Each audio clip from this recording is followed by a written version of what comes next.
श्याम बाबा, जिन्हें खाटू श्याम जी के नाम से भी जाना जाता है, उनकी महिमा और चमत्कारों की अनेक कहानियां भारत में प्रसिद्ध है। वे भक्तों की मनोकामनाएं पूरी करने के लिए जाने जाते हैं। यहां श्याम बाबा की एक अनोखी महिमा की कथा प्रस्तुत है। श्याम बाबा और निर्धन भक्त की कथा।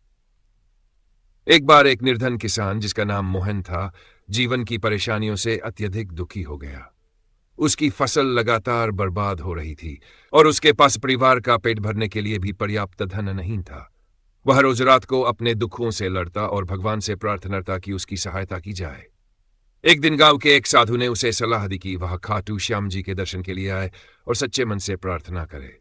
मोहन ने साधु की बात मानी और अपनी बची खुची संपत्ति बेचकर खाटू धाम जाने का निर्णय लिया। खाटू धाम में श्याम बाबा का चमत्कार। खाटू पहुंचने के बाद मोहन ने बाबा के मंदिर में जाकर अपने सारे दुखों को उनके चरणों में समर्पित कर दिया। वह पूरे मन से प्रार्थना करने लगा। उसकी आंखों से आंसू रुकने का नाम नहीं ले रहे थे। तभी उसे ऐसा अनुभव हुआ कि बाबा ने उसके कंधे पर हाथ रखा है।